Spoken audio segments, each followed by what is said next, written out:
Bonjour et bienvenue dans cette nouvelle rencontre de Sabatera. Nous avons aujourd'hui le plaisir de rencontrer Étienne Klein, physicien, docteur en philosophie des sciences et directeur de recherche au commissariat à l'énergie atomique et aux énergies alternatives. Bonjour Monsieur Klein. Bonsoir, bonsoir à tous. Comment allez-vous? Écoutez, je me remets du Covid, donc je vais beaucoup mieux qu'avant. Je vais même très bien. Mais n'attrapez pas ce virus si vous le pouvez. Un grand merci d'avoir accepté notre invitation. Vous êtes l'un des scientifiques les plus connus de France, ingénieur passé par Centrale Paris, où vous êtes rapidement orienté vers la physique et la recherche, mais surtout vous avez la volonté de rendre la science compréhensible pour tous. Qu'est-ce que cela signifie pour vous être vulgarisateur? Bon, ben, je pense que ça consiste, pour ce qui est de la physique, moi j'ai jamais rien vulgarisé d'autre que la physique. Ça consiste à essayer de dire avec des phrases, avec des mots, pas forcément avec la langue commune, mais en tout cas avec le langage, ce que nous apprenons en physique par des équations, parce que les théories physiques sont constituées d'équations, et par des expériences qui permettent de valider ces équations. Et donc, il s'agit d'un exercice de traduction, en fait, d'essayer d'imaginer ce que les équations de la physique diraient si elles pouvaient parler. Alors moi, les questions qui m'ont plutôt intéressé, c'est celles du temps. Donc, voilà, vous avez des équations de physique, en physique classique, en physique quantique, en relativité. Et vous tentez d'imaginer ce qu'elle dirait, en l'occurrence du temps, si elle pouvait parler. Est-ce qu'elle comprendrait ce mot temps que nous utilisons dans la langue courante, ou est-ce qu'elle ne le comprendrait pas? Et si elle le comprenne, si c'est un mot qui fait écho à ce qui les constitue, qu'est-ce qu'elles en diraient? Et comme les équations physiques ont été éprouvées par des expériences, je pense à la relativité d'Einstein, qui a plus d'un siècle et qui n'a jamais été contredite par la moindre expérience, c'est-à-dire que ces théories, je dis pas qu'elles disent la vérité, mais en tout cas, elles touchent quelque chose qui a à voir avec le réel. Donc, elles ont une forme d'autorité. Et si on est capable d'imaginer ce qu'elles diraient, si elles pouvaient parler, ça peut nous servir de base critique pour le langage. Et par exemple aussi pour les systèmes philosophiques. Par exemple, vous le savez bien, les physiciens parlent du temps, les philosophes parlent du temps. Mais il y a une question naïve qu'on oublie souvent de poser, c'est est-ce qu'ils parlent de la même chose? Quand un philosophe parle du temps, est-ce qu'il parle de la même chose qu'un physicien? Si la réponse à cette question est non, est-ce qu'on n'aurait pas intérêt à changer de nom à ce qui est deux mots différents, l'un pour le temps dont parlent les physiciens, l'autre pour le temps dont parlent les philosophes? Et si au contraire la réponse est oui, ils parlent de la même chose, alors apparaît une nouvelle question qui est est-ce qu'ils en disent la même chose? Et si la réponse est non, et vous imaginez bien qu'elle est non, Einstein ne parle pas comme Heidegger, donc s'ils disent pas les mêmes choses de cette même chose, à qui allez-vous accorder du crédit? Aux physiciens, aux philosophes, selon quels critères, etc. Voilà le type de questions qui m'intéresse. En temps de Covid, la parole est donnée aux scientifiques, aux politiques, et l'autre partie de la population ne participe que très peu au débat public. D'ailleurs, vous parliez de cacophonie. Est-ce que tout le monde peut participer au débat du Covid? Faut-il être un expert pour avoir un avis? Pour répondre à votre question, dans une république, une démocratie, chacun peut parler. Quand vous allez au café avec vos amis, vous parlez au-delà de vos compétences. C'est ça qui fait avec le lien social. Vous avez le droit de parler de sujets que vous connaissez mal. Simplement, la science est comme ça. La science, c'est un travail très particulier à propos duquel toutes les phrases ne sont pas équivalentes, ne se valent pas. C'est pas parce qu'un prix Nobel parle, il a raison. Il faut en plus que ce qu'il dit corresponde à des choses que pourraient dire d'autres scientifiques. Et donc, le citoyen, il doit non pas du tout prendre pour argent comptant ce que disent les experts, il doit pouvoir les interpeller, les questionner, travailler et se forger une opinion. Et vous voyez bien que se forger une opinion, c'est pas du tout la même chose qu'avoir une opinion. C'est un travail, se forger une opinion. Ça veut dire aller lire des articles, vérifier les sources, questionner, discuter avec d'autres, ça prend du temps. C'est un travail de forgeron. Et ce que je regrette, c'est que les gens qui ont une opinion, en général, n'ont pas fait ce travail.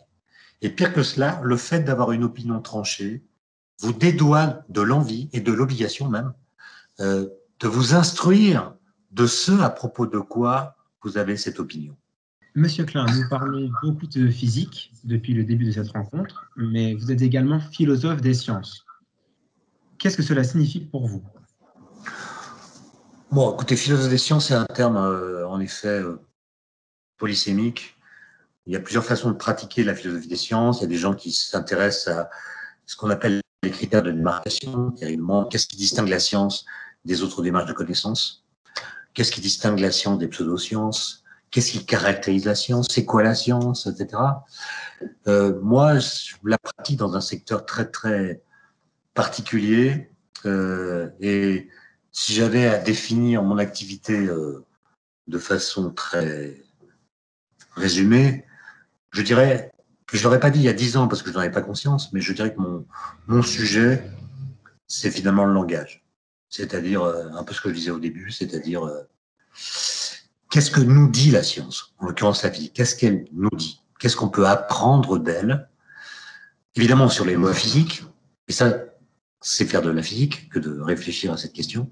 Mais au-delà de ça, qu'est-ce que la physique, au-delà de son aspect opératoire, au-delà de la capacité qu'elle nous donne de mordre sur le réel, d'agir sur le monde, de faire de la technologie, mais aussi faire des mesures sur le vide quantique, de mesurer, je sais pas moi, des effets très fins produits par les trous noirs, par exemple, comme ça a été fait récemment, les ondes gravitationnelles. Là, on agit sur le réel. Moi, mon sujet, c'est plutôt le fait que la physique nous rende capable d'agir sur le réel. Qu'est-ce que ça nous dit du monde? Voilà. Et qu'est-ce que ça pourrait induire comme nouveauté ou comme correction dans notre façon de penser? Voilà. Et donc, finalement, mon travail, c'est comme ça que je le vis en tout cas, ça consiste à creuser une langue étrangère dans la langue même. Parce que la langue que nous parlons tous les jours ne dit pas la science. La physique n'est pas dite dans le langage. Elle n'est pas spontanément présente dans nos façons de dire. Ces recherches sur le temps alimentent les récits de science-fiction. Ils s'appuient par exemple sur la relativité du temps dont vous parlez, la distorsion de l'espace-temps, qui sont des notions qui sont parfois contre-intuitives. Avez-vous des exemples de faits scientifiques qui sont contraires à l'intuition, des paradoxes liés au temps? Moi, je pense que toute la physique moderne, celle qui commence d'apparaître au XVIIe siècle, s'est construite contre l'intuition et nous oblige à penser, comme le disait Gaston Bachelard, contre notre cerveau. Même vous-même, vous pouvez réfléchir à toutes les lois physiques que vous avez apprises au lycée. Réfléchissez vraiment, revenez aux énoncés qui les résument et posez-vous la question de savoir, mais cet énoncé-là, est-ce qu'il n'est pas absurde?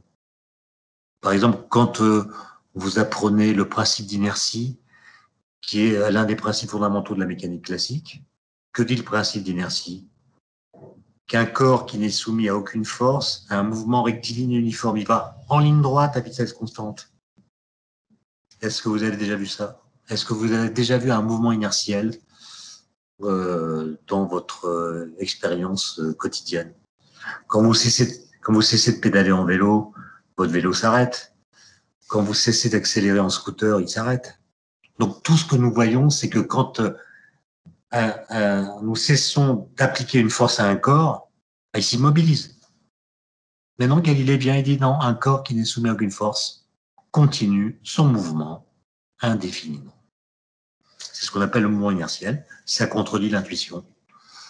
Et après, ça oblige à réinterpréter, à partir de l'idéal d'un mouvement qui ne s'amortit pas, l'amortissement des corps que nous observons dans la vie quotidienne en invoquant les forces de frottement, etc. Je ne vais pas vous refaire le cours, mais voilà, toutes les lois physiques ont un énoncé qui correspond à une situation que personne n'a jamais vue. De nombreux phénomènes sont contre-intuitifs, certains restent inexplicables. Auparavant, on faisait intervenir une entité supérieure pour trouver des explications. Par exemple, l'origine du monde est un des grands domaines où se mêlent recherche et croyances personnelles. Vous pensez que la religion et la science sont incompatibles? Il y a des scientifiques catholiques, il y a des scientifiques juifs, il y a des scientifiques musulmans, mais à ma connaissance, il n'y a pas de physique catholique, de physique juive et de physique musulmane. Voilà, donc on peut être religieux ou avoir la foi et faire de la science. Pour ce qui est de l'origine, bah écoutez, ma réponse va être, moi j'écris un livre sur l'origine, qui s'appelle Discours sur l'origine, donc c'est une question compliquée. Mais vous voyez bien que personne n'a jamais parlé de l'origine de l'univers. C'est-à-dire que tout le monde en parle. En fait, tout le monde en parle, mais personne ne l'a jamais dite, vraiment, puisque dès que vous nommez l'origine de l'univers, vous la contredisez. Par exemple, si vous dites à l'origine de l'univers, il y avait ceci ou cela étant, selon les cas, le vide quantique, ou bien une brane, ou bien un trou noir, ou bien un océan primordial, ou bien un œuf, ou bien Dieu, ou bien des lois physiques, ou bien un principe transcendant. Et vous voyez que vous prononcez une phrase qui contredit l'idée d'origine. Parce que, ou bien cette chose que vous mettez en amont de toutes les autres a toujours été là, ben, ça veut dire qu'il y a toujours eu quelque chose. Ou bien cette chose n'a pas toujours été là, ça veut dire qu'elle est elle-même l'effet d'une cause qui l'a précédée, et c'est pas l'origine. Et donc vous voyez que si, c'est encore une histoire de langage, si vous prenez le mot origine de l'univers au sérieux, il ne s'agit pas de décrire les premières phases de l'univers, il s'agit de décrire la transition radicale entre l'absence de toute chose et l'apparition d'une première chose. Pour le dire en d'autres termes, c'est la transition entre le non-être et l'être. Merci Étienne Klein pour vos réponses. Nous allons passer à l'Agorapido, un petit jeu propre à notre association. Nous allons vous poser une succession de questions auxquelles vous allez devoir répondre rapidement. Vous êtes prêts? Oui. Oui. Allons-y. Votre scientifique ou philosophe préféré? Scientifique, c'est Einstein. Et philosophe préféré, moi je dirais Wittgenstein. La formule scientifique la plus importante selon vous? L'équation de Dirac, qui a permis de prédire l'existence de l'antimatière. Le chat de Schrödinger, mort ou vivant? Ni l'un ni l'autre, il est mort plus vivant. Et plus, en physique quantique, c'est le plus dont je parlais tout à l'heure, c'est pas à la fois. Il est vivant plus mort. Et toute la question est de savoir ce que veut dire plus. Fusion ou fission nucléaire? Fusion, ça serait bien, mais c'est pas mûr, donc en attendant, fission.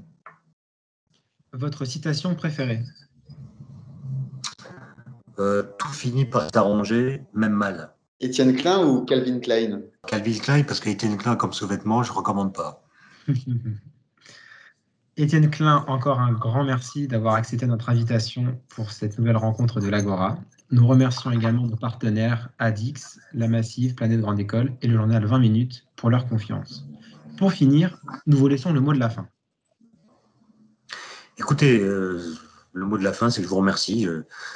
Je ne vous vois pas, ça me manque beaucoup de ne pas voir les gens auxquels je m'adresse. J'imagine que vous êtes plutôt des jeunes gens, des jeunes filles et des jeunes gens. Et je vous remercie de m'avoir donné l'occasion de parler à vous qui êtes d'une génération beaucoup plus tardive que la mienne. Je pense que c'est ça que je recherche de plus en plus et je vous remercie de m'en avoir donné l'occasion. Merci Étienne Klein également pour ce mot et pour votre temps. Vous pourrez retrouver cette interview sur notre page internet, lagora-avec.com et sur les réseaux sociaux d'ici 2 semaines. En attendant, bonne chance pour vos recherches et au revoir. Au revoir, à bientôt.